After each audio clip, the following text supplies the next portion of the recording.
Hi everyone, I'm Linda Reed-Enever. Welcome back to another Business Skills webinar. This webinar, we are getting to talk to Melinda Sampson, who is a premier Google content lady. She is the one and only person I would go to for Google AdWords when I want to talk Google, and is the only person we refer client work to when a client wants AdWords. And Melinda was just saying before we broadcast that it's the reason I send people to her is because she's a specialist in what she does. We have a great series of information to be shared with you today. If whether you're starting out with AdWords or experience with AdWords, you are going to pick up some amazing information throughout today. Mel and I are happy to take questions as we go along, but if you please pop them in the Q&A box, that would be great. If you're watching the Facebook live stream, as always, we can only answer questions here for you live in the webinar. It's the bonus you get for being live and attending the webinar. So if you need to head over to the Zoom link, you'll find it in the BBB events tabs. You'll find it, it's all over the places. You'll find it on the skills page in BBB, and jump into the webinar if you want to ask us a question live. I'm going to hand over to Mel for you now, and she's going to explain to you the world of Google AdWords. And I know I'm going to learn a thing or two today, Mel. Yay, thanks so much for the introduction, Linda. So let's just jump over to the slides and just tell me if that works okay. So you can see my slides now? We can see you, and we can see slides, and we can see you still. Your head's up in the corner. Okay, no problem, guys. Good to know, so I don't do anything. Nothing off screen, okay? Oh no, my slides aren't moving. Oh no. Hang on, we've got a raised hand here. Let's have a second. Oh, sorry, we should have tested that. I'm just going to stop sharing for a second. Okay. Rebecca, how can I help, honey? So you've raised your hand. Can you just pop it in the Q&A for me so I can see it? Or pop it in the chat? Because raised hands is something I'm not used to yet with Zoom. I haven't got that far. Have you had an issue before with the Zoom screen sharing with the slides? No, normally works perfectly fine. We might have to run it from here. It doesn't look as good. I'll just try one more time. Sorry about this, guys. We did do... Oh yeah, it's working now, so that's good. I just frozen on us. Let me just drag myself off the screen. So all that work we did to be seamless. It's a highly tuned operation. Welcome to the world of online. Now it's stopped. When I move to Zoom. Is it internet playing? How bizarre. Hang on, let's turn video off for you and I then and see if screen share works just that way. It's working now, so I'm not going to touch that. The you and the me. Yep, just leave the you and the me. All right, thanks guys for bearing with us. Yeah, so I'm a premier Google partner. I've been in the program for nearly 10 years and running my business for over 9, which feels like about 100 years, to be honest. I'm an AdWords specialist, so pretty much all I do all day, every day is work on AdWords campaigns for clients, understand Google's new features, look at the strategy, figure out how we can do the best job. The reason I think I love AdWords, I'm actually a science nerd. I did science at Melbourne Uni, which is where I like it when numbers add up, but I've also got a strong marketing background. So you sort of need a good mix of both, I think, to be able to do AdWords really well. And I think, to be honest, the thing that's different about our agency as well is that we really do genuinely care that we get the best results for our clients. And I always say, I treat their money like it's my own, and I do. So when I make decisions, I'm like, if this was my money and my business, what would I do for me? And that's how we work with our clients. I can vouch for that. So enough about me. Let's jump over to what we're going to cover today. So the first point, and I think this is the most important thing. So key considerations before you run an AdWords campaign. Too many people jump in, set up something, aren't sure what they're doing, what's happening, don't know if it's working or not. So this first part is really important. And then flowing on from that is the importance of having Google Analytics set up and conversion tracking. And then I wanted to cover the different types of AdWords campaigns that you guys can use to build your business. So let's get started. And the first slide is possibly the toughest one for you guys to review, but before you spend any money on AdWords, have a look at your website and consider, is it good enough? And the reason this is critical is it's the job of the AdWords campaign to get the people to your website. But once they're there, It's the job of your website to get people to act and do what you want them to do. So you need to look at it like that. And I would strongly encourage you, if you're not sure about your website, get a professional opinion from someone, and always spend money on that before you start with AdWords. And I say the same about PR, Mel. It cannot be strongly enough, guys, that website actually looks and feels and does what you want to do and entices the consumer to do something once you get there. Because any PR, any marketing campaign, unless they feel like they've got a clear call to action and know what they do when they get to your website, you're putting money down the drain. Yep, and you'll see that there in point 4. So I'll go through this pretty quickly because this webinar is about AdWords and not about websites, and there's a lot of information out there about good website, but here's some things that I always look at first before we consider working with a client. So does the website have a professional design? Is the navigation easy to follow?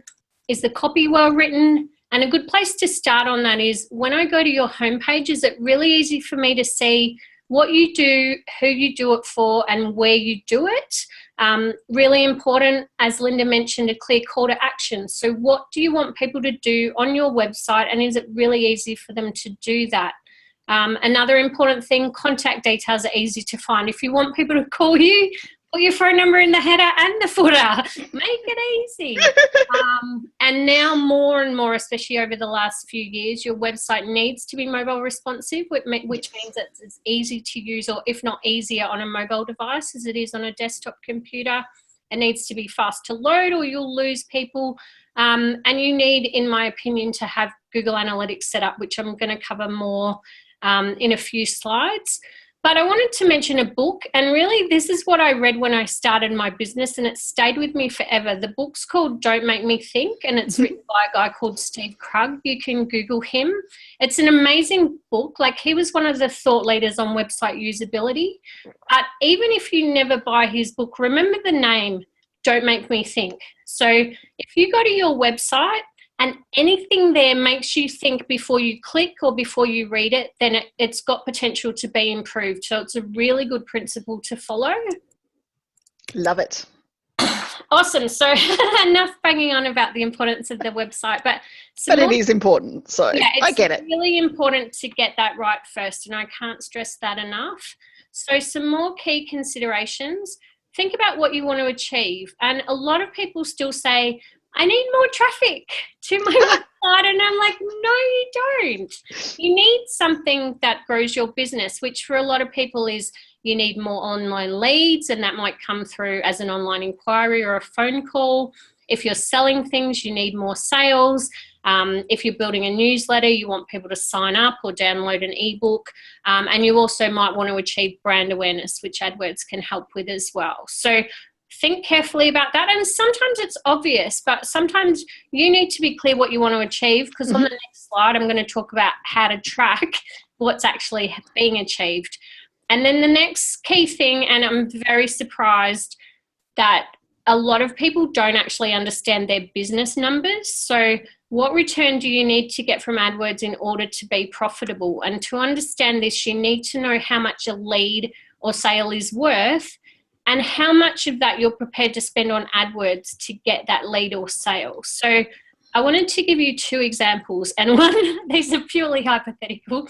One is you sell a bulldozer for $20,000, and maybe you make $10,000 profit every time you sell a bulldozer. So you do AdWords and you find it costs around $100 to get a lead, and every second lead buys a bulldozer from you. So that means it cost you $200 to get the lead and you made $10,000. And in my world, that's awesome. Yeah, I'm happy with that one. As much money into AdWords as you've got, because sell more bulldozers and make a lot of money. But another example is you might sell a teddy bear for $20 and your profit on that's $10. Plus you've got to put it in an envelope and post it and do all the work of your time. So how much of that $10 do you really want to give to AdWords to get that sale before it's better not to have the sale? So they're like really simplistic examples, but think about the numbers for your business, and also how much you can afford to put into AdWords to test if it will work for you or not. The next consideration sort of flows on from that. So the daily budget, how much money have you got every day to put into AdWords, and then you link it back to the return that you're getting. Always consider your target area. I see too many campaigns where the target area is way too wide. Yep. So if you're an online store, you might target all of Australia. If you're someone, you've got a shop. A good example, if you're a service provider and you tend to service people within a 10-kilometre radius of where you are, you can set that up in AdWords. So only people in that area, generally speaking, we'll see that ad. So think carefully about your target area. And then the final point, I'm not going to bang on about this too much, but really think, are you going to take a DIY approach to AdWords, or will you outsource it to an agency? And to be honest, I mean, some people are skilled and they've done training on AdWords and they know what they're doing, and I completely agree with that. And I actually do one-to-one training for business owners as well. But often I liken it to me when my toilet breaks. Why would I try and fix it myself? Because I don't know anything about plumbing, and I'm probably going to waste a lot more money and make a bigger mess than if I got the plumber to come in the first place. So think about that, and that's an honest opinion based on what I see way too often, which is people who have their campaigns aren't set up according to best practices and they've spent money that they didn't need to. All right, so next, let's just talk a moment about the importance of Google Analytics. So it's a separate tool to AdWords, and it's Google's free web analytics tool. And what it does, it provides information on how your visitors behave when they get to your website, and it can help you analyze your marketing efforts. So there's a lot of different information you can get. You can have Google Analytics even if you're not running AdWords. It's a totally separate thing, and I do recommend it for everyone who has a website. So it gives information about how many new users visited your website, how many people came back more than once, how long did they spend there, what pages did they look at, what traffic sources they came in from. Like, frankly, I could do a whole separate on traffic sources. If you know what you're looking at and how to use the numbers, it's awesome. And if you're running AdWords, I highly recommend having, well, to be honest, we don't work with clients without having analytics on the website of our AdWords clients. But an important note, if you're doing it yourself, you do need to actually go into the analytics settings and link it to AdWords. It doesn't happen automatically just because you're using the same login. And if it's not linked, you're not going to get the complete information. That's a handy tip. All right, so a few slides back, we talked about what do you want to achieve from the AdWords.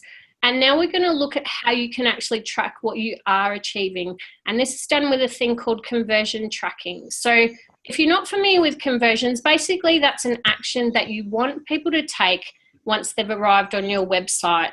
And some good examples are submitting your online contact form, signing up for a list, maybe clicking on an important button, so downloading a document or viewing a video. And it's also possible within AdWords to track phone calls, and there's two types, but I won't bore you with that. But anyway, you can track if people clicked on an AdWords ad and then called you. So these are the That's funky. Pardon? That's funky.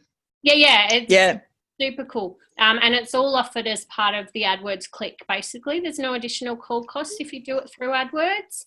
And the other type of tracking, it's a feature in Google Analytics. Again, it needs to be enabled. It doesn't happen automatically, and it's called e-commerce tracking. And in my opinion, if you sell anything online, it's critical to have this set up. So once you have conversion tracking, you're going to be able to track the results for your campaign so you can evaluate the cost against the return. So again, I would strongly encourage you not to run an AdWords campaign unless you have conversion tracking set up and you've tested that it's working. And this, Linda, we see in BBB a lot of posts of, I'm running AdWords, but I don't know if it's working, and I'm spending money, and what's happening. And the missing link there is that the person doesn't have the conversion tracking. Yeah. And even to the point, guys, analytics and conversion tracking is worthwhile having even if you don't have AdWords. This is stuff to go, is my website doing its damn job? Okay. Exactly. So I keep saying that to clients. And the amount of times, Mel, and you face it too, where I say to clients, so what's your Google Analytics login so that I can see what the stats are? And for me, that's before we do AdWords. That's what content's working, what are people responding to, where are the results, guys? So it's really important that you do all of that. No, I 100% agree. And it really, the important point I want to make on this slide is that AdWords is not set and forget. Oh, So no. whatever type of campaign you're running, monitor the costs, monitor the conversions, what's coming through, and the ad campaign performance.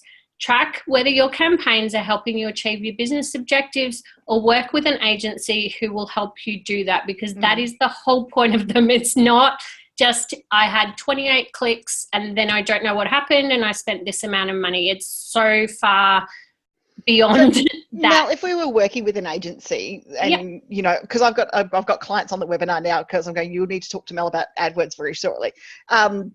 The situation is, will you help them put that tracking and conversion stuff in place? Yeah, beautiful. See, so this is where my approach is. Mel, here's my AdWords, look after them. The short answer is yes. We have some technical people that help us, and the ease or difficulty does relate to how the website's been set up, but generally speaking, that's included in our setup cost. And I don't like running AdWords campaigns where I don't have any conversions, because it really limits the possibilities of what we can do for people. Yep.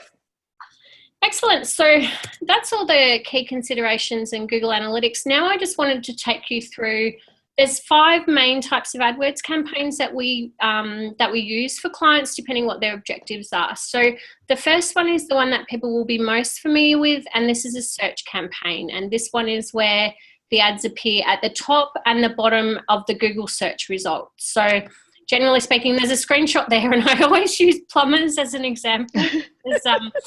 To be honest, they spend a lot of money. Plumbers are really good at AdWords, but in that example there, you'll see there's 4 ads, and then that map at the bottom is the Google My Business map listings. So in this screen, you can't even see any organic listings. You're seeing all the ads at the top, and that's from search campaigns.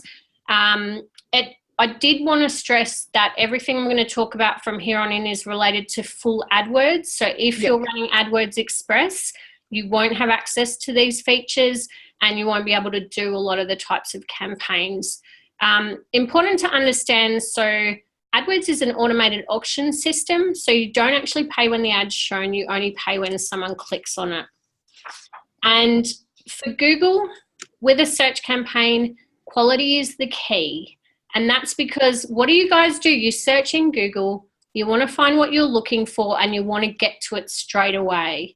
And because of that, relevant quality ads over time can obtain a higher ad position and a lower cost per click. So basically, Google rewards you for having a high quality campaign. And we, without exaggeration, we would spend a minimum of 3 hours setting up a search campaign, using all the features, doing the research, everything, possibly longer for some that are more complicated. And the reason we do that is, once the campaign's set up well, the client benefits for every click that they pay for the life of that campaign. So it's worth putting the effort into the front end. And that's where I've said getting the setup right is critical. I'm just going to mention this one more time, but you need an effective website, because the quality of the landing page also ties into the quality of the ad campaign. It's one of the things that Google reviews. Next, I wanted to answer the age-old question of how much will my click cost, which I can't actually answer, but I'm going to explain to you how it works. So AdWords is an automated auction. The amount you pay per click relates to the quality of your ad, what position it shows in. So is it in number 1 at the top, or is it in position 7 at the bottom of the page? And also, it's very much relies on how much the other advertisers, sorry, I've just done something with, how much the other advertisers are prepared to pay per click. So if you think there's only at maximum 4 ad positions at the top of the organic search results, and let's be honest, everyone wants to be there, because that's where most people see your ad, and on a mobile device it's 2, so everyone wants to be there. So all other things being equal, the way you get your ad up higher is to say, I'm prepared to pay more per click. And if every 4 people do that, guess what happens? It just gets more and more expensive for everyone.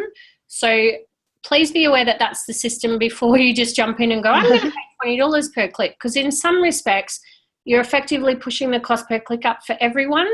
But you can also say that people are prepared to pay more click, like the plumber example. They'll pay $20 a click because they know a job might be worth $3,000 if they have to come and dig up people's pipes. So the cost of the click does also relate to the value that the advertisers get out of it. Mel, we've got a question here regarding clicks. Rebecca, you've asked two questions. I'm going to say one till the end because it's going to be an end question. But one right now about how do we know what our competitors are paying for clicks, or is there a way of actually finding out what your competitors are paying? Question. Yeah, I like that one. We don't actually know what they're actually paying per click, but there's a feature in AdWords called Auction Insights, and that shows a lot of information about the other advertisers that are using your keywords and how often their ad shows above yours and how often their ad shows when you're showing, and other information. So we don't know what they're exactly paying, but in theory, if both ads are of equal quality, you're only meant to pay 1 cent more than they're prepared to pay to have your ad above theirs. Anyway, that was a complicated answer. I like it though, but it makes sense. Yeah. Yeah, so back to the click cost, you can get a suggested bid via Google's keyword planner, but there's a lot of factors that weigh into how much you'll actually pay, but it'll give you an indication. In my opinion, you really need to run a campaign and have it managed well by someone to find out. And to me, the amount you're prepared to pay per click relates to the return that you're getting. So we, in all honesty, don't care that much how much a click costs for someone. We care how much a conversion costs. We care if your click is $1 and you have to get 10 clicks to get a phone call, then you got a phone call for $10. To me, that's awesome. And that very few clicks cost $1 now. I was going to say, that's an awesome campaign. A lot more than the click cost. And if a keyword converts well, I'm prepared to pay a lot more per click for that keyword because I know my client will get phone calls from it. Yep. All right. What I love about search campaigns, they're fully customizable. So the ad copy, you can, as long as it fits within the character limits, you can fully tailor that. You can target the geographic area. And that's down to, like I said, a radius around where you are, or you can draw a little picture, or what we do a lot now is just put in postcodes. So we say, I want to target these 5 postcodes. You can select your landing page. So which page do you want the ads to go to? You can pick which keywords will trigger your ad to show. You can set the days and times you want your ads to run. So that's really important. A good example is a baby shop. So they might know that mums are online after 8 p.m. at night when the kids are in bed till about 10 p.m. So if you have a limited budget, just schedule your ads to show then when your target audience is most likely to be searching. You do have full control over the daily budget, so the maximum amount that you're prepared to spend. And it's not actually, it doesn't really work on a daily basis now, but it's 30 times your daily budget is the maximum amount you'll spend across a month. And you can measure the results. And I also wanted to mention, in my opinion and in our experience with clients, it's totally fine to stop and start your ads anytime. So if you're going on holidays and you don't want calls, stop your ads for that week. You don't need to keep paying that money, and we restart them again. And that's never caused an issue for anyone that we've worked with. All right, success factors. So a lot of clients care about the position that they see their ad in. So, Mel, it's down the bottom. It's not up the top. I can't see it on the mobile. If that's important to you, you need to monitor the ad position. You can also monitor the cost per click and how many clicks you're getting through to your website. But I've highlighted the third point, and I've said this several times. The important thing to us as an agency is how many conversions are you getting? What do they cost? Are you happy with that? And what's your conversion rate? And really, the conversion rate relates back to your website. So that might be the point where you need to review some things there to improve that separate to your AdWords. Really important to have your ad copy aligned to your campaign messages. So don't just write some random ad and bring it into a page that's nothing to do with that. Oh. And I have said yes. Yeah, so for me, a lot of web copywriters refer work to us, and I love it because it means the web copy is written really well, and we will take those messages and match them as much as possible in the ad copy so the person has a coherent experience. I clicked on the ad, I wanted to see that. I went to the website and I saw that. And you can test different versions of the ad copy to see which one performs. Why we're here, because now Rebecca's question actually comes. Oh, there's 2 questions actually. So her question was, what is your thoughts on landing page as opposed to a website? Or I have different thoughts on this one too. So I'm going to interested. It very much depends what your objective is and what you're trying to do. But for a business owner that sells a service or a product, personally, I prefer to have the ads directed to a website. If it's an ebook download or something really specific, or sign up for a webinar, test a landing page. But Kate Toon has an amazing webinar in Recipe for SEO Success. Recipe for SEO Success, all about landing pages. And I would recommend listening to that because I loved everything that they said and I agreed with it all. And part of it is, if you're a service provider, people want to find out about you. They want to read your about page. They want maybe a video of you. They want to see who they're working with. They don't want to just read some information and give you their details. That's my opinion based on my experience. And did you say there was another question, Linda? Look, Rebecca's just asked, how do I get a link to that webinar? Rebecca, we most probably will have a look. But if you go to Kate's website, which is Recipe for SEO Success, you'll be able to find it from there in particular in this one. Perfect. And it goes through a lot of things that would make any page good if you're going to use it for an AdWords landing page. And when I say landing page, just to clarify, it doesn't have to be a landing page. It's a landing page can be a page on your website. Yeah. Okay. Sorry. Go. That's okay. No. And the other thing that I want to say to you guys, look, from my point of view as a marketer and a publicist, if you're running a Google ad or whatever it is, as Mel said, they want to get to know more about you, but it's also about building that traffic and that credibility. That particular opt-in may not be what they see, but in your sidebar, in your heading menu, something else. After years in this game and watching the marketing game change, Mel, you'd see it the same thing. They land on you for one thing, but then it's something else because they've gone and done further research and gone, that was where I was interested, but this is what I actually want. Exactly. And also think about your own behavior. Like, when did you last visit a website for the first time of someone you've never heard of or been involved with and taken action? Yeah, exactly. Like, people need to research, they need to come back. They need to check you out and do things. So look at it that way. And AdWords is great for discovery. So it's great for helping people find out that you exist and you're out there. But then you need to lure them in, you need to keep them engaged with you and keep them coming back until they're ready to buy. Now, one of the other questions Rebecca's asked us is, how do we monitor our position? So I'm gathering that somewhere within settings. Yeah, so you can go into you can do it at any level in AdWords, so campaign, ad group, or keyword. If you're in the new interface, you need to add that column. It used to be there automatically, but you need to click the column settings, add the position column. I like to look at it the next day for the day before. So I could look at yesterday for my clients and say, this is the positions. And if they're lower than 3 or 4, that's when I probably would consider I'm going to increase the bid. I'm prepared to pay more to get my ad up higher. Okay, cool. All right, let's keep going with this. So targeted keywords. Choose your keywords carefully, and I would do offline research first. So Linda, let's just say PR agency Melbourne is a good keyword for you, but I wouldn't just put in PR because you're going to attract clicks from people that want to research PR or want to find out their own. So make it as specific as possible and consider the intent, because if I search for PR agency, guess what? I'm probably looking for a PR agency. Yep, exactly. If I just search for PR, I could be looking for anything related to PR. So be very careful with your keyword selection. Add negative keywords.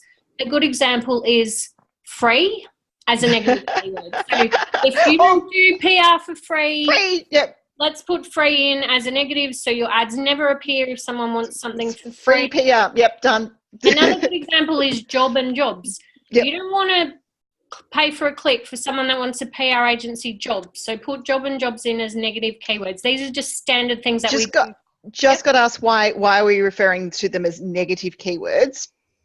Okay, good. Yeah, because I didn't explain that properly. So a keyword is a word that you want to trigger your ad to show. And a negative keyword is a word that if it's included in the person's search term, you never want your ad to appear. So I can guarantee you right now, I do not want to pay for the words free PR ever. Yes. And the biggest thing that people miss when they manage their own account, is getting clicks on jobs free, inappropriate words that they really wouldn't want to pay for if they knew that's what was happening. All right, so that's enough about search campaigns. The next. Now, Rebecca's asked a question. I think I can answer this one, but I'm going to run it through again. If I'm running an ad campaign, my website goes down. Will I get notification from AdWords? And I'm going to answer that from most probably from the point of view of saying, and I don't know if you agree with me, Mel, but that's down to your host to notify you if your website is down. In a lot of cases, the ad should get disapproved and you'll get an alert and it says destination not working.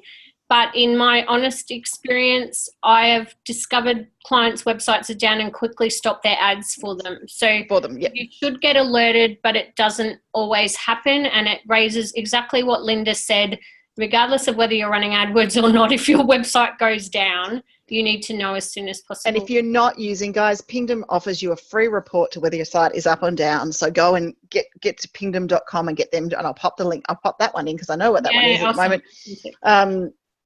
Pingdom.com and pop your website being monitored. Okay. All right, so let's jump back to the next type of campaign. And we're doing more and more of these for clients. It's called a display campaign. And this is where you can have banner ads that are shown on websites that host Google ads. And if anyone's as old as me and you remember the day when it cost $1,000 for 1,000 views of your ad. I remember those days. So those days are gone. You can get 1,000 views of your display campaign very inexpensively with Google because, again, you don't pay for your ad to be shown. You only pay when someone clicks on it. So I've just put some examples of ads there, but if you can see that first ad that says automate your reporting, and in the top right-hand corner, it's got a little eye in a circle. So if you see an ad anywhere, and the one on the right says ad choices, the blue one in the top. If you see an ad anywhere, you can hover over that, and that's where Google tells you that that ad is coming in as part of a display ad on the Google network. So there's some different examples. I love display campaigns more and more because the targeting is so great. So one option you've got, you can target specific websites. So say business hosts Google ads and we say, I want my ad to show there. We're not there yet, but yes. But it would be possible if you did that for people to pop it in and bid on it. Google's got a free tool called the Display Planner that you can look at for ideas.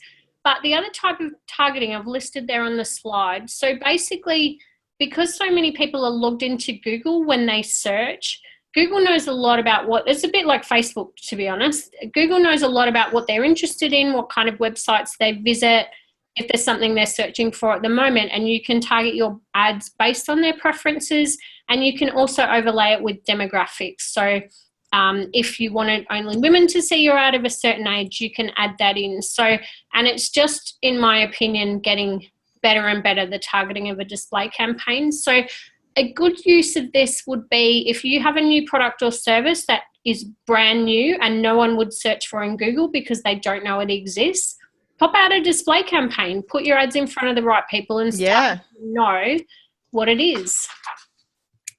So success factors, do choose your targeting carefully. Sorry? Yeah, that's okay. Just one question. Does the display campaigns give us access to details of what sites are hosting ads? Yes. So in your display campaign, you can click a setting called placements and it will show all the different websites where your ad shows. And the final point on this slide says exclude inappropriate websites. So when we manage display ads, believe it or not, we look at all those placements.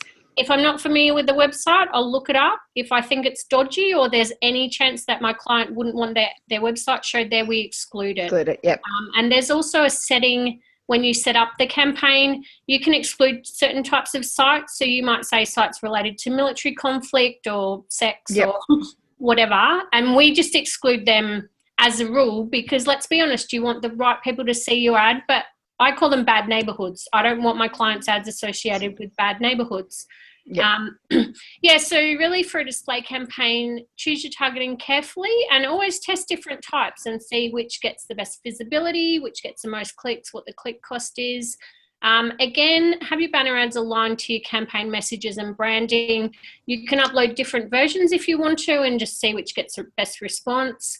Have a clear call to action. This is all pretty standard good marketing stuff, but have a clear call to action in your ads, have a targeted landing page.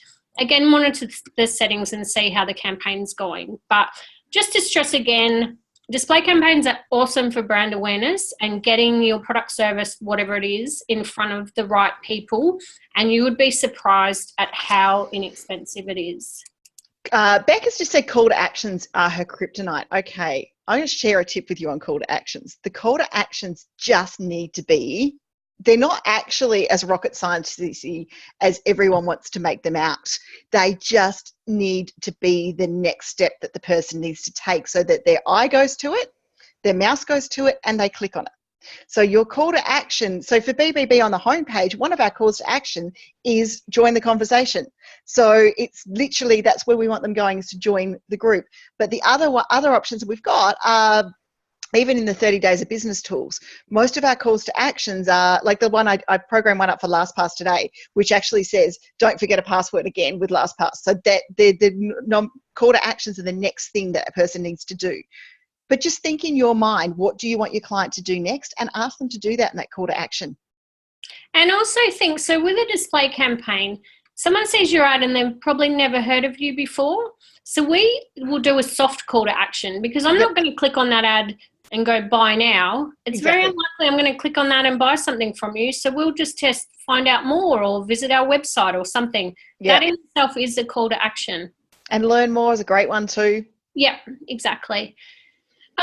So the next type of campaign I wanted to talk about is remarketing, and this is a type of display network campaign, but it's a lot more targeted, because what it is, basically you can tag people who visit your website and then show them your ads when they visit all those websites that host Google ads. So basically you show them your ads as part of the display network. It's really cost effective. Again, you only pay when people click on the ad. How much visibility your ad gets depends on how many unique website visitors you have. So how big is your list? But to me, it's such valuable brand reinforcement. And what you want to do with that ad is just remind people. So let's just say I'm researching and I look up a conference, but I'm not going to book yet because I'm deciding whether to go or not. So we do a lot of remarketing for events, and in that we'll put early bird ends X date. Yep. So it keeps that information in front of people and reminds them, if I did want to book that and get the early bird thing, I need to go back and book it. And honestly, remarketing is amazing. Mel, Kathy just brought up a really good point, and it's one that annoys me as well, is when you've already bought a product or service and they're remarketing. I'm gathering it comes down to things, but their remarketing ads still treat you as a brand new client. Okay, I completely agree. So where possible, we would always exclude people who converted from our remarketing campaign. Mm-hmm. But it depends what the thing is. Like if it's a conference and you booked, you're only going to book once, so you don't want to see the ad again. But if it's an e-store, maybe you're going to go back and buy something else. So look, in my case, Insightly, I keep going. I've sent them an email and said, guys, stop targeting me in your ads. I've been using you for 4 years. Yeah, all I can suggest is the ads campaign isn't run as well as it could be. Yeah, exactly. That's my thing. I agree. It annoys me as well, and I pay attention to all these things. It drives me crazy. I'm like, seriously, that cannot be a good marketing spend, people.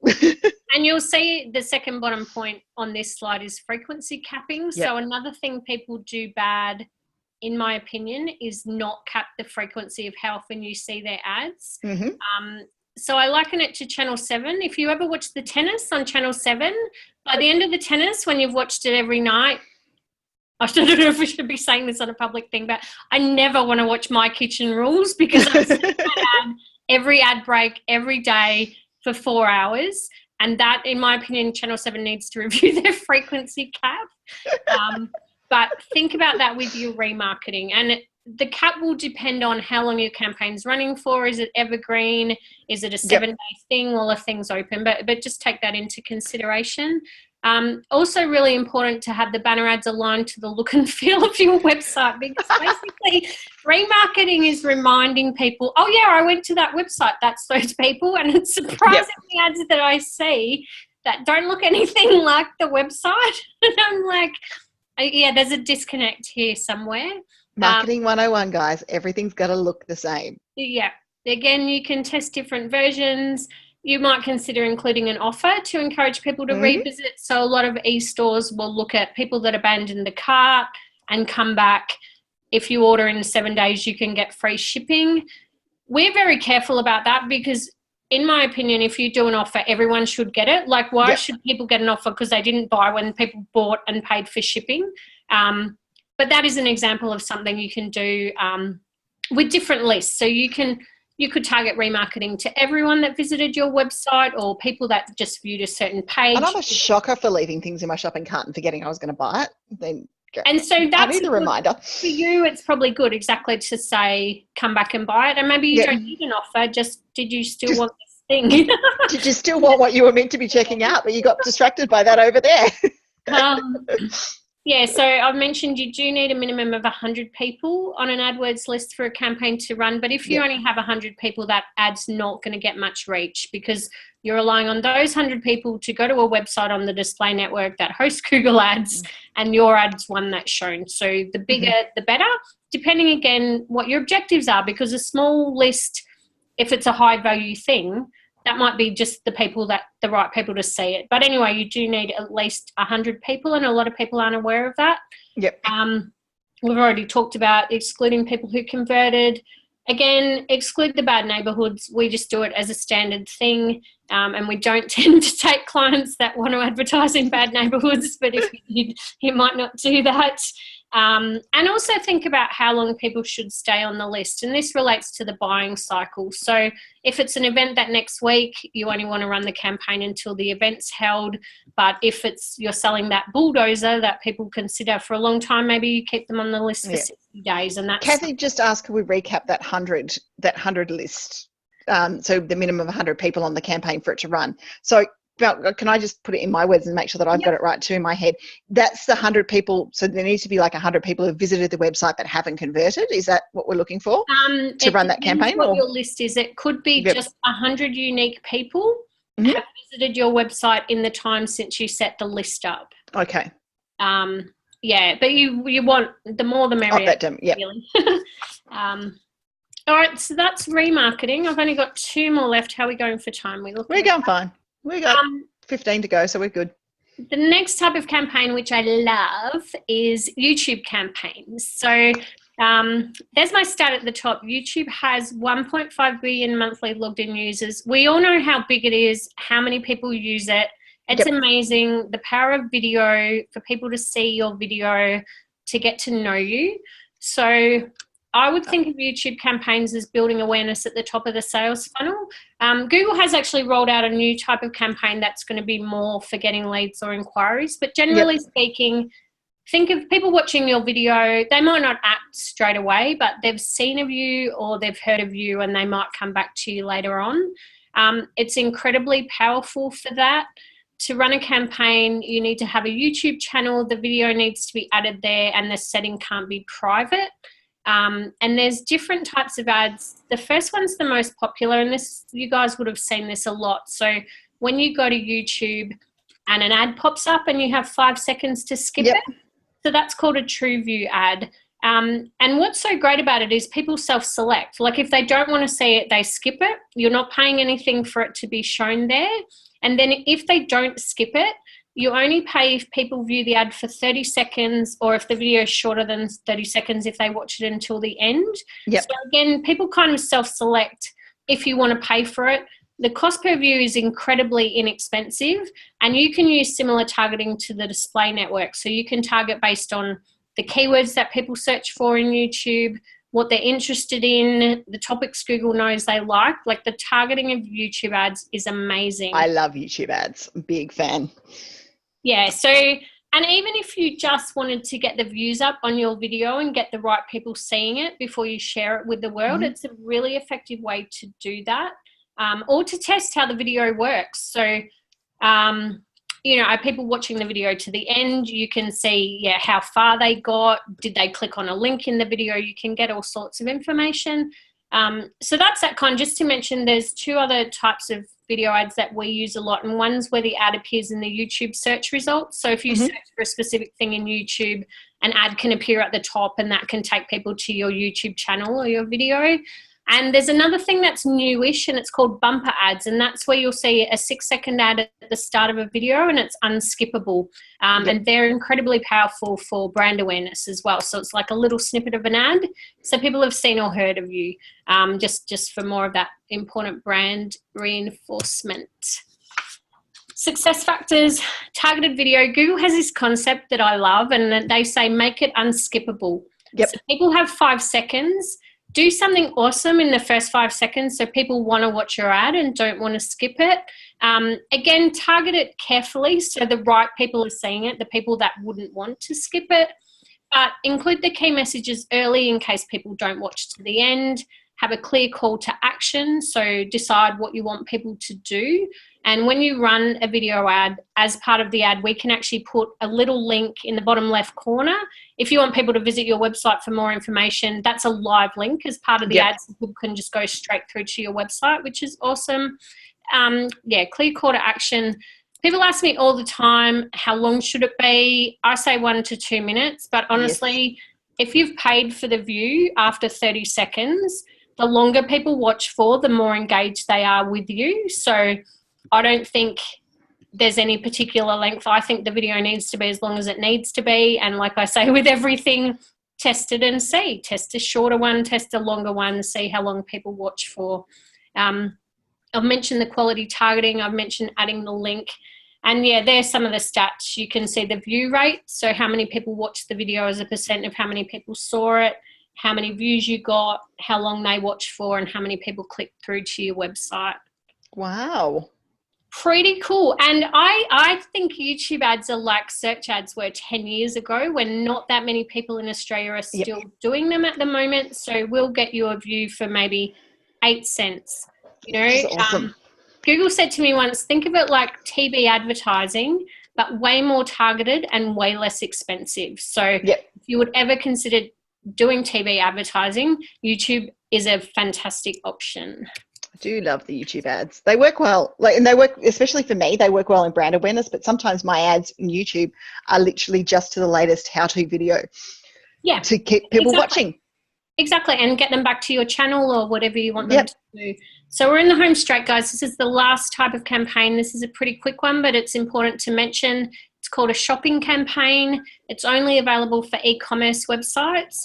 And this is where your ad can appear in the Google shopping results. So if you can see that screenshot underneath where I've written buy soft toy, to the right of the all it says shopping.